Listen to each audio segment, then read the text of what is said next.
Bonjour, j'espère que vous allez bien. On est rendu à la troisième partie de mon journal intime de notre voyage de Québec à Vancouver que moi et mes amis on a fait en 2009. Donc, moi je fais ça un peu, c'est ça comme je l'ai dit souvent en pratique avant de faire des vraies vidéos de voyage. Mais là, mon voyage s'en vient je pars dans comme 12 jours. Évidemment, tu sais, je suis tout le temps à la dernière minute. Je m'en viens de mieux en mieux, là, mais tu sais, il me reste encore beaucoup d'affaires à régler. Mais la promesse que j'avais faite de finir la lecture avant de partir, en tout cas, j'espère que ce sera pas une parole en l'air, mais ça commence à être à regarder un peu mal. Mais en tout cas, je vais me forcer quand même. Mais je sais pas trop ce que ça va donner. Sans d'autres préambules, je vais commencer. Donc, on était rendu dans un spot, c'était quoi, genre un vieux restaurant abandonné? Non, un vieux hangar abandonné dans le nord d'Ontario, désert. Donc, on était rendu au 11 juin. Le chapitre, la journée, s'intitule The North Shore. C'est parti! Réveillés par les cris d'un marteau-piqueur, nous fuyâmes en grande vitesse la métropole de Mouche. Nous déjeunâmes dans les estrades délabrées d'un terrain de baseball abandonné. Après mûre réflexion, nous avançâmes la théorie selon laquelle tout le nord de l'Ontario est en processus de décomposition. Tout était comme abandonné. Après avoir monté une côte et aperçu pour la première fois le lac Huron, je percutai violemment le vélo de Simon et tombai à la renverse dans le milieu de la 17. C'est la transcanadienne, ça. Je me suis scrappé les mains ainsi qu'un rayon de ma roue d'en arrière. Une chance qu'il n'y avait pas de char pour me tuer. Ouais, c'est une bonne chance, hein? Ouais, ça c'était fou. Il y avait genre comme du monde qui traversait en vélo de l'autre bord le Canada, tu sais, qui était ultra professionnel. Moi, je pense, le matin-là, moi et Sam, on était en chest. Puis on avait l'air vraiment des noobs. Puis là, moi, j'ai vu comme, là, je checkais le lac, puis là, il y avait breaké les gars en avant de moi. Fait que j'étais rentré dedans. Puis là, on s'ostinait, en gros québécois. Hey, c'est de ta faute, t'as breaké trop raide! Devant, genre, le couple, on avait l'air vraiment des caves. En tout cas. Nous traversâmes la ville de Blind River et dînâmes dans une belle halte sur les rives de la rivière Mississauga. Après Iron Bridge et son lait au chocolat magique, m'en rappelle plus trop de ça. Nous nous mîmes virilement en bedaine, ce qui nous valut un coup de klaxon d'une grand-mère au volant d'une minivan. Aïe aïe, de vrais tombeurs. Je l'ai pas écrit dans le journal, mais cette journée-là, on avait rencontré des gars qui traversaient le Canada dans le sens inverse, puis qui nous avaient vus, puis nous avaient pris en photo, puis ils avaient mis la photo sur leur blog. C'est cette photo-là. Puis à ce temps, je la regarde 13 ans plus tard. Ça me fait peur de voir à quel point j'étais maigre, tu sais. C'est fou, tu sais, surtout qu'à cette heure...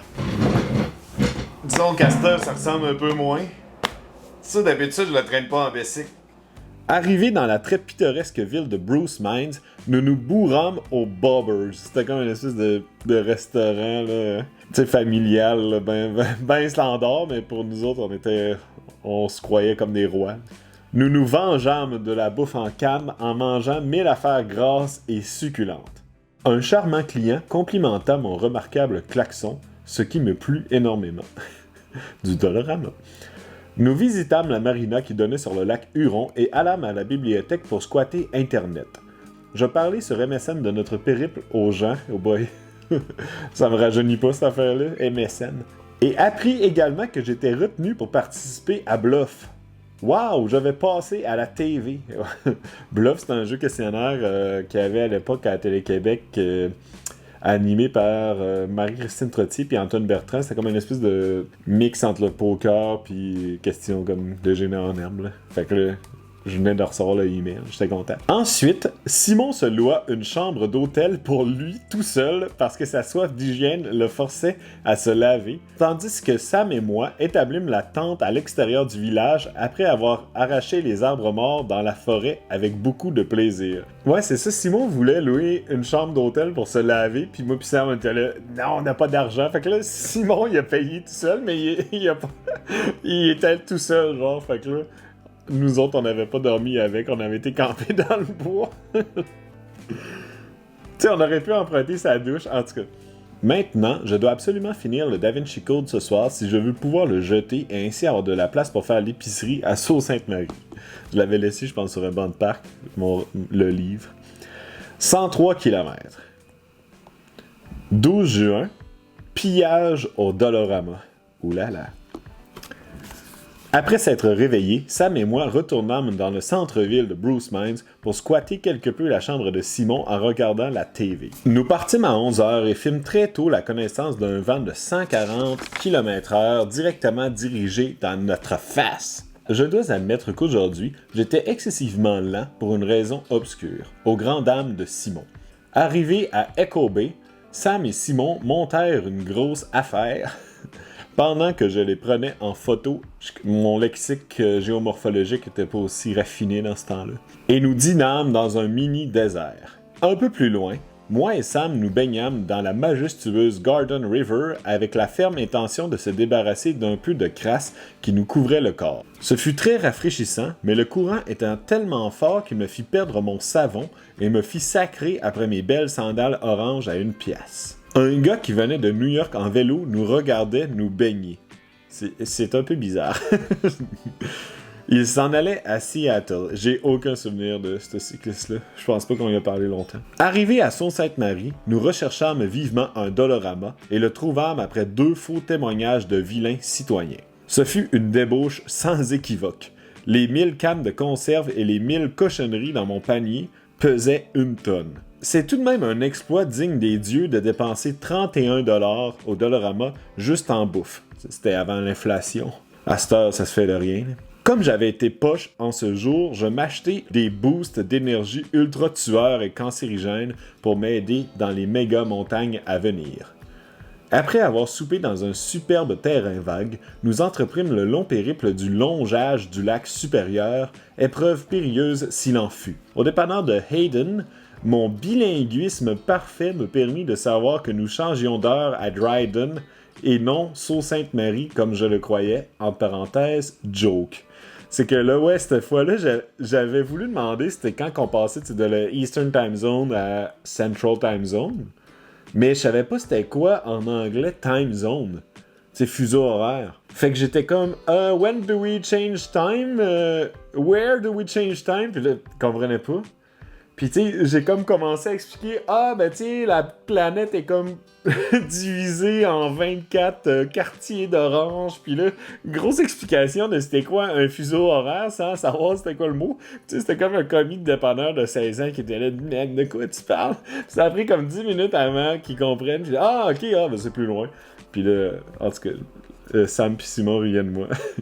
Après avoir trouvé THE spot sur le bord de la 17, nous explorâmes un ancien lit de rivière et un micro-village fantôme featuring Mushroom View Public School. Jouer dans les modules de jeu est toujours aussi amusant après tout ce temps. Maintenant, j'entame un chef-d'œuvre de littérature, The Integrated Man. L'image d'un gars de dos avec un slot pour mettre des 25 cents dans le cou laisse croire que c'est le meilleur livre de la Terre. Je l'avais acheté à 3 pour 1 pièce dans Carey's Bookstore, que je parle dans l'autre épisode. PS, j'ai oublié de dire que l'Ouest c'est cool, car il fait clair comme en plein jour à 9h30 du soir. On était encore dans... On n'avait pas... Justement parce qu'on n'avait pas encore changé de fuseau horaire. 104 km. 13 juin. Au royaume des gigapentes. Après notre sommeil au travers des ours et des panthères sauvages... Au travers, c'est quoi le rapport? Nous déjeunâmes grassement à l'école de Goulag River. Ça, c'était pas le vrai nom, ça devait ressembler, mais c'est clairement pas Goulag River. Une légère pluie nous assailla, qui disparut aussitôt notre chemin vers le nord commençait. La température était sublime, tout comme le paysage. Dans un magasin général isolé, un vieux bonhomme nous renseigna sur la nature topographique de la région et nous parla de 2 côtes tout droit sorties du royaume des enfers. Après avoir passé la rivière je sais plus quoi, ça non plus c'est pas le vrai nom, la rivière je sais plus quoi, et sa magnificime chute, nous dînâmes sur les berges sablonneuses du lac supérieur. Sur cette plage parfaite et déserte, je me lavai sagement et perdis au moins 10 livres. Oh là là! Nous nous bronzâmes tels des playboys à Cuba. Ok. J'enfilai ensuite ma plus que sexy camisole et nous reprîmes notre route après avoir lu quelques œuvres d'art dans les toilettes. En voici un qui me troubla profondément. Here I sit, broken-hearted, came to shit, but only farted. Ça, j'ai su par après que c'était comme une joke poème ultra connu. Mais à l'époque, je savais pas. C'est la première fois que je voyais ça dans une toilette d'une halte par rapport dans le bois de l'Ontario. Puis ça m'a comme genre... ça m'a vraiment marqué comme...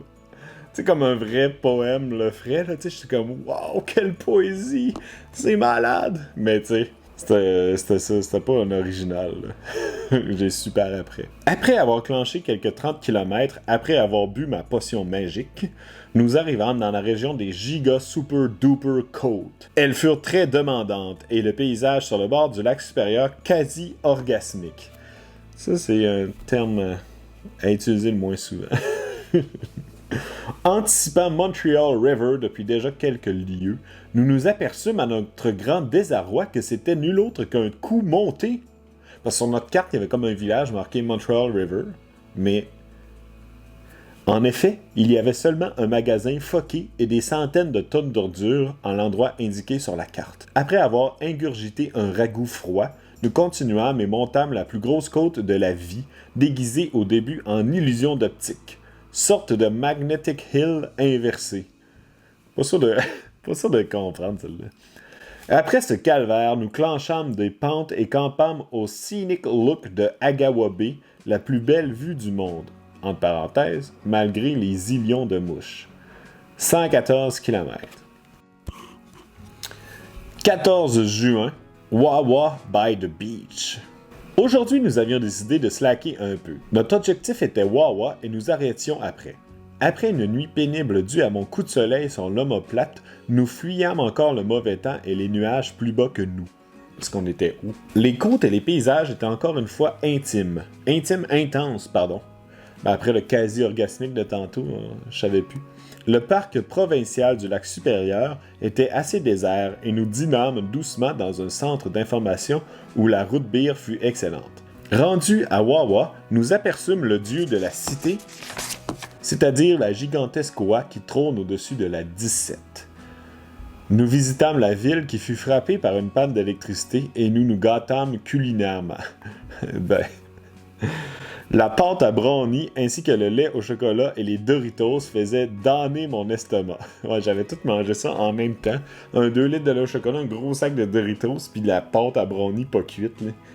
Et ça faisait zouk dans mon estomac. Le reste de la ville était plutôt mort, comme le reste de l'Ontario, un dimanche après-midi. C'est ça, on voulait, on s'était dit, on va se gâter à Wawa, et on va prendre comme une demi-journée de congé, puis on va faire plein d'affaires, cool.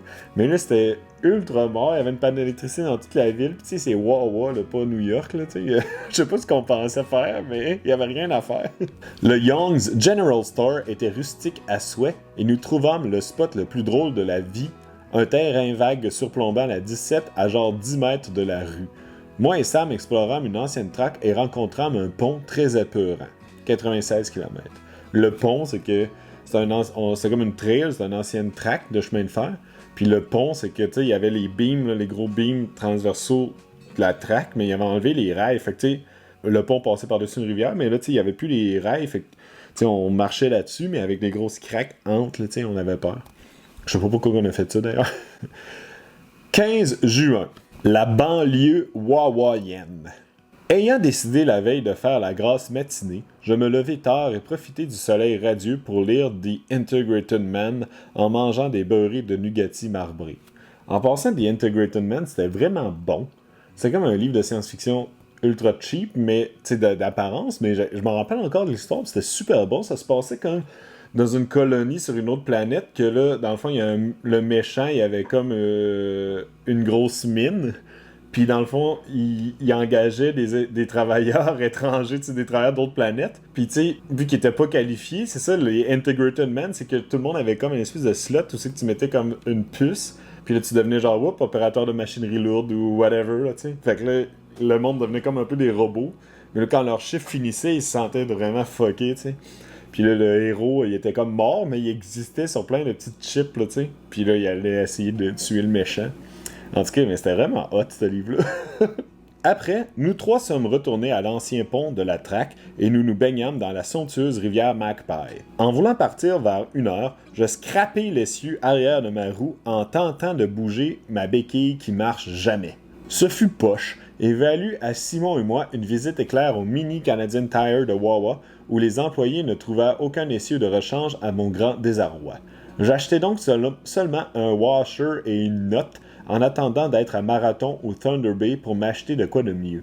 Nous continuâmes vers la 17 Nord et traversâmes le pire désert forestier où aucun humain semblait avoir été. White River était à 90 km et aucune installation humaine majeure s'imposait. Pour la première fois du voyage, nous vîmes un orignal, mais il était mort, ce qui ne compte qu'à moitié. Ouais, je sais pas c'est quoi la règle. Nous soupâmes sur une grosse roche et campâmes près d'une halte routière à environ 10 km de White River. L'endroit est très cool près du lac déboisé et avec une place pour faire un feu, le paradis sur terre. Mais il n'y avait pas de table, c'est donc moins hot qu'à Deux-Rivières, en effet. 75 km. Hey, mais je pense que je vais arrêter ici, ça va peut-être être un épisode un peu plus petit. J'avais comme la règle de faire 5 jours de la shot, fait que là, ça fait déjà 5 jours. Puis là, c'est ça, la prochaine journée, là, je vois ça, c'est le gros drama, là, fait que c'est une longue journée, donc je vais arrêter pour ici. J'espère pouvoir faire la suite bientôt. C'est ça, avant de partir. Au pire, aller, je pourrais comme tout m'enregistrer le livre, puis faire le montage en vélo, mais là, c'est sûr, je le ferai jamais, vu que, je vais avoir du nouveau footage de mon voyage, En tout cas, ça risque d'être la priorité la moins importante. Mais en tout cas, je fais ça pour le fun, fait que, au pire, aller, je ferai un petit résumé en skippant les journées poches. Je vous remercie encore d'avoir regardé. Et je reste tout le temps ouvert aux commentaires, suggestions. Là. J'avais mis plein de petites niaiseries d'effets sonores le dernier coup. Le monde avait l'air d'avoir aimé ça. Le monde disait Ah, j'ai remarqué, ça améliore un peu le montage. C'est pas de quoi que moi je m'en rends vraiment compte. Donc merci de m'en faire part. Puis n'hésitez pas à partager la vidéo à ceux qui pourraient aimer ça. C'est sûr que là c'est moins intéressant, parce que je suis genre dans ma cuisine puis je lis un vieux journal de voyage écrit par un gars qui se la pétait avec son passé simple. Mais c'est ça, j'ai bien hâte d'être dans le vrai dans le vrai voyage, puis de faire des vidéos, voir que ça va donner. J'ai peut-être été un peu vu que je faisais pas ça avant, j'ai peur d'être un peu pas timide là, mais je sais pas, j'ai bien hâte, fait que je suis bien craqué. Donc je vous remercie, puis à plus!